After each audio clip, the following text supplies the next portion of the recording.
What's going on, folks? Welcome to another news video for Destiny 2. My name is Silence, and today we're going to be talking about the state of Destiny for 2021. Earlier on Thursday, they released a article right there. Before you continue to watch this video, I want to let you know that we stream live every day on twitch.tv at twitch.tv/Roads of Silence. All right, either at 8 a.m. or 5 p.m. Eastern. Depends on the day, but if you go over there and click the follow button right now and turn on notifications, you'll know when we go live to hang out with us. I pretty much do these videos all live every time we plan to do one of these videos. So I'd appreciate it if you come, if you click that follow button over there, if you want to come hang out with us live when we're doing this stuff. Other than that, enjoy the rest of the video. Maybe click the like button when you're finished. About Destiny 2021 update, the road to the Witch Queen. Okay. Within this article, they mentioned a few things, and we'll be going over all of that here. So stick around, hang out. It's a lot of information to digest. Just a lot of information to digest. So I'm gonna try to go through it as fast as possible without boring your heads off too much. But without further ado, let's get into it. So they say within Destiny, now committed to being an everlasting evolving world, we want to make sure we are still taking the time to upgrade the systemic foundation of Destiny 2 to support everything we want to do in the future. Our ultimate vision for Destiny 2 still stands: a definitive action MMO, an unified global community where you can play Destiny anywhere with your friends. So for 2021, this means upgrading our approach to keep Destiny's weapon and armor game fresh, refining our vision for PvP, and implementing transmog and adding crossplay. So we'll talk about more below. So they start to go into these topics here, and we're going to start off first with the infusion cap and power progression. So they say within season 11 we introduced infusion caps, an iteration on infusion designed to keep Destiny's gear game fresh from release to release and to create a healthy ecosystem for our aspirational content. While we still believe in these goals, it's clear our execution was off the mark, and we've said this many times before. Sunsetting is a good idea. Like I'm 100% for sunsetting. Their execution is completely off.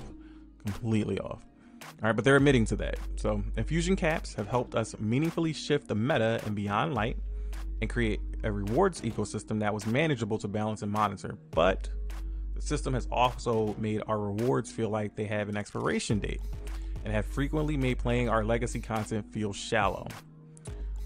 We want the rewards you've earned in Beyond Light and its subsequent seasons to feel like valuable tools you can use in incredible challenges you'll face in the Witch Queen. So they're making some changes. First up, they made the decision that any weapon or armor that can currently be infused to max power will continue to be able to reach max power permanently, starting in season 14. We won't be capping the infusion on any weapons or armor that have now already reached the cap as of the start of season 13. So I'll say that again. Starting in season 14, any weapon or armors that have not already reached the cap as of season 13 won't be capping the infusion. There won't have a capped infusion rate. Now that we talk about rewards, let's talk about power. So moving on to the power side of things. Last year, we started a paradigm where we raised the overall power by 50 each season. While this helped ensure the infusion cap shifted the meta, it made each season feel like a significant reset to the power you've accumulated. To combat this, they will be experimenting with the new power level cap. Starting in season 14, the power level cap will be by 10 for each non-expansion, meaning to reach the maximum power in season 13, when next season rolls around, you will be directly in the 10-point power band of the power pursuit. The power increase should feel similar to anyone who's played Season of the Dawn last year, and we're excited to see how the progression feels alongside our new systems. So if you played Season of the Dawn, if you were around during that time, this is before sunsetting really hit hard. It was the beginning, actually, right? And there wasn't a super cap just yet. Like, we were still hundreds off. So we went from, I want to say it was like around 800 to like 900 at that point, or 1100 at that point.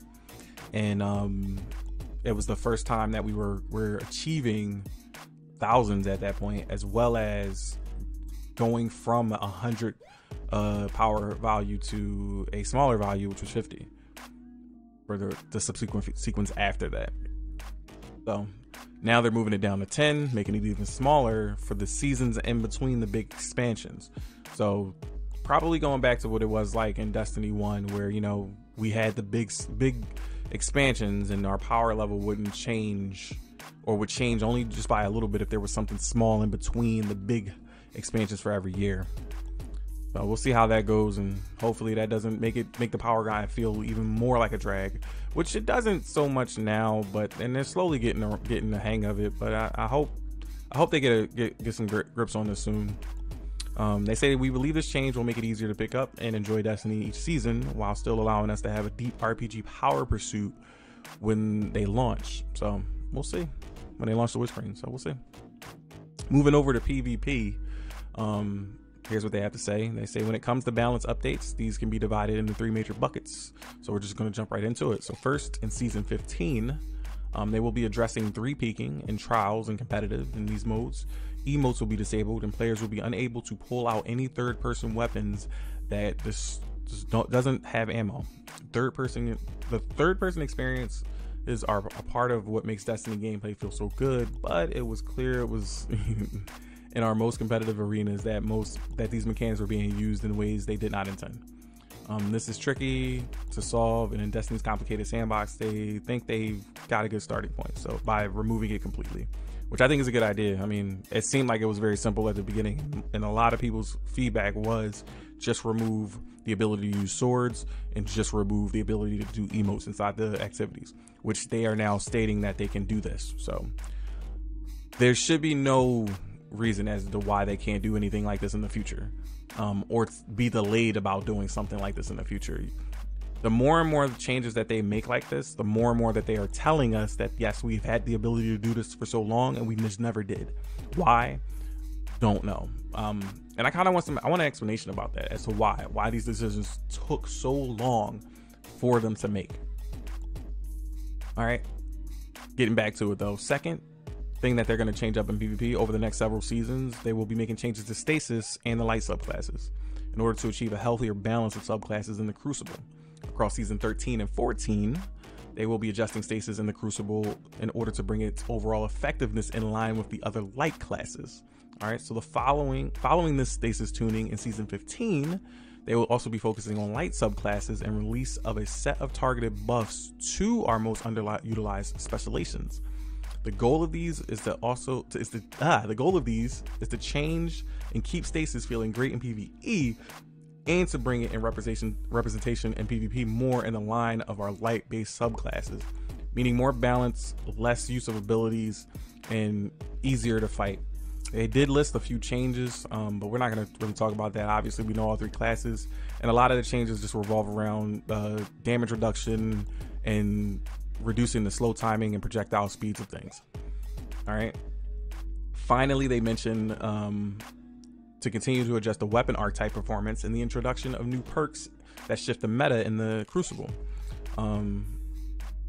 They say that they think the team has been doing a good job over the last several months, and I believe so. When they started this new sandbox with the weapons, it has gotten a lot better. I know right now, because of the meta with 120s is a little outrageous, but I think they can pull it back in and even out a lot of the changes. When they made the initial change with hand cannons and shifted the archetypes, it definitely did some numbers, and it looked really good. And you saw over those weeks how the versatility across weapon types had changed and shifted for the better. All right, now we're kind of back into that, you know, this one gun rules them all kind of deal. So they say they want to continue to drive down this path to diversity of the types and types of loadouts that you encounter over the seasons. And in addition to that, at seasons 15, they will be looking to adjust overall ability usage rates to make sure that guns and gunplay are always key to success in the Crucible. So, whole lot of stasis tuning, whole lot of bringing it down to par, which we said, and we talked about this before on stream, that, you know, this tends to happen a lot. In the initial release of something, they want to make it seem like it's super overpowered, super strong. They want it to be the forefront. And then as time goes on, they'll bring it back down. Like, hey, now we gonna put you on a regular level. Now you're just a regular person. You use this every day. This is nothing. This is just one of your regular rotational things. Kind of like how Lance Rhetoric was talking about wiping the floor with the Cabal. Go check that out on Twitter. Very funny. All right. Then they also say, of course, gameplay balance only matters when the underlying playing field is fair. And unfortunately, cheating continues to be a significant issue. So they mentioned this, especially on PC. And they're always working to maintain security as new exploits emerge. And as always, they don't want to talk about a lot of those improvements for fear of empowering bad guys. A few areas they can talk about are they're aiming to nearly double the size of the security team. All right, reflecting over the long-term commitment to fair play. They begin regular surveys to better understand their experiences in cheating and to measure their progress. The new data enriches our existing streams for player support and player reports. And they say thank you for reporting. And the game instrumentation. If you're receiving one of these surveys, please make sure you fill them out to help fight cheating. All right, they said they have begun a strategy of aggressive legal actions against cheating developers. And we've seen these in the past as well. So they're continuously ongoing, and they want to reassure us that this is not going to stop, but they are attempting to do something. At this point, though, I think it would just be better if to make everybody feel comfortable if they saw something on the screen that ensured that there was something working behind the scenes. Because right now we just don't believe it's there. It just doesn't exist. And we can't take their word for it at this point. It's been way too long. And sadly, I'm on the same page with that. And again, I'm not a super huge PvP person, but I agree. It's been way too long. We need more validation to see and to see it on instead of just seeing the words on paper. Okay. Moving forward, let's talk about some Trials on Iron Banner here. So first up, they're targeting an overhaul of Trials of Osiris reward structure and matchmaking paradigms to release before the end of this year. With this update, they would specifically want to target a few things. They want to improve the overall health of the Trials matchmaking pool by incentivizing a wider audience to engage and better defining separation of skill tiers. They want to rebuild the Trials reward structure so that it encourages more players to stick to their active cards longer. Our current structure encourages a lot of recycling cards after a single loss, meaning the first games of your Trials card has a high chance of being an incredibly challenging card. They want to build a reward structure that continuously pushes the higher skill player to want to progress deeper into the card, even after a loss, making 3 to 5 wins a more achievable goal for more players. Investigates for more players.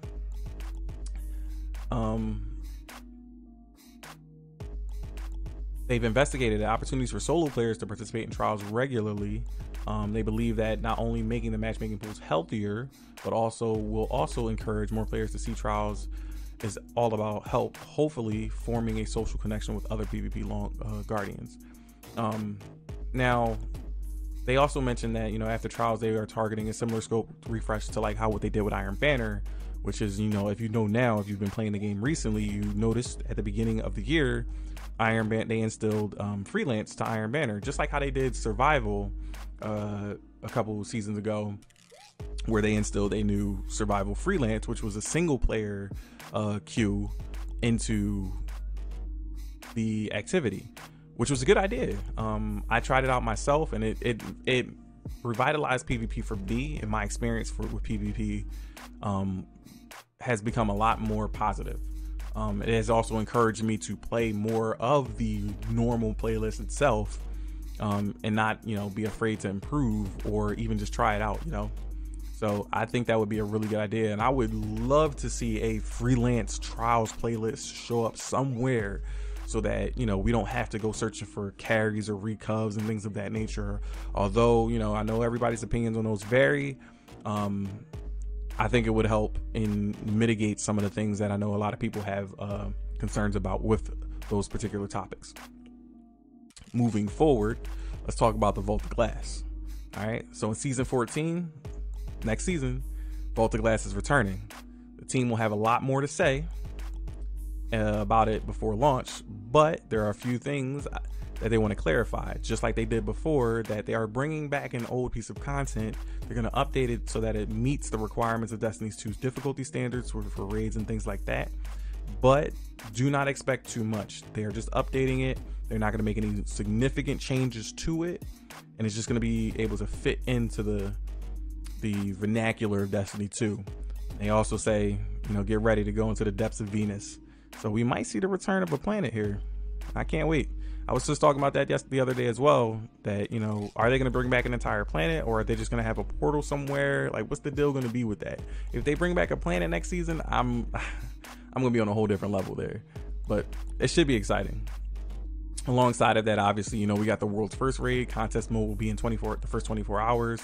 But there's going to be a little bit of a twist this time around, with challenges needing to be done instead of you just completing the raid. So look out for that. Okay. On top of this, sometime in the future, they'll be adding difficulty levels for the raids and dungeons. So look out for master difficulty dungeons to be coming down the pipe sometime in the future as well. Hopefully, maybe late season 14, maybe early season 15. That'd be kind of cool. But they do mention that here for a little bit, and they talk about that as well as adept raid weapons and adept dungeon gear. I'm liking this. You're giving us more tiers, more layers to the things that we already have in the game. Keep doing it. Keep doing it. Keep moving down this path. This is more of what I would like to see. Going back to that infusion thing, the infusion cap removal, and just letting us be free, giving us more stuff to play, more things to do, more incentive. Now adjust the matchmaking for a lot of things, maybe knock it down to a certain level, but keep rolling with it. All right, next up, transmog. And funny enough, one of the homies was just mentioning this lady the other day, Ada1. She's making a return. She dipped out for a second, and now she's coming back, and she is going to be the person we talk to about transmog. Except it won't be called transmog. It'll be called armor synthesis. Okay, so every season she will offer players a set of bounties that highlight various activities, and players can complete these and receive the materials that they need to power up Ada's loom. All right, with that, you can turn any piece of your armor in your collection into a permanent universal ornament. Players on a short time, though, will be able to purchase some silver and buy the synthesis tokens in order to do this as well. So you'll be able to pay to win it, or you can just play the game and do it. I like both options. All right. Once you've acquired some new universal ornaments, you can head over to that new screen, and they got an image here, and it looks really, really cool. So I think we've seen this a couple of times before as well, but this is what it's going to be looking like once we get the transmog set up. And you can go in here, see all your see each individual piece of armor, and test out shaders and things like that on each individual piece instead of as a whole, or you can do it as a whole. Doesn't matter. All right. Now, moving forward from this, the next talks are about crossplay. So they go on to say crossplay is coming to the masses in season 15. That's it.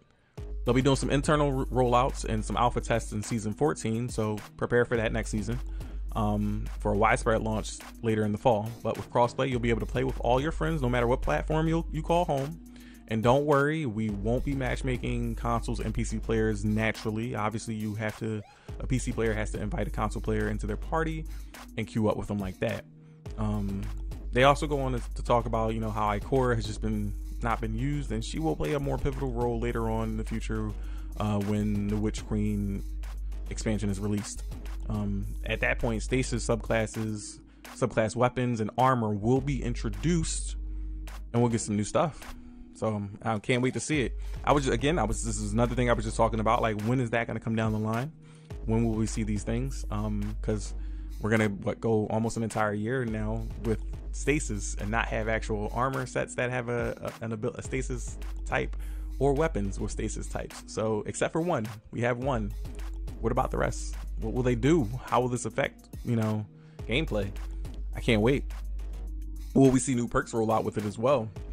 And then alongside of all this, they talk about the gilded titles and how those are doing, and the expectations for them to come into fruition later on as well. So it's a pretty lengthy article, and that's everything in it for the most part. You know, I touched on everything. I didn't go super verbatim here, but I did touch on pretty much all of the stuff that was important, you know, skipping out the drab. But guys, let me know what your thoughts are on it. Like I said, we talked about this on Wednesday, and a lot of it was a hypothetical. And what did I think, and what could I see come down the line? And everything that I talked about on Wednesday on the stream has been brought up as an attention point in this article. So highly suggest, if you want to read it again and go over it yourself and kind of dig through the lines to understand it a little bit more, knock yourself out. I have everything in the description below, and hope you guys enjoyed this video. I know it was a very long one, and I appreciate you guys sticking around for the entirety of the whole thing. And like always, I will see you guys in the next video. Peace.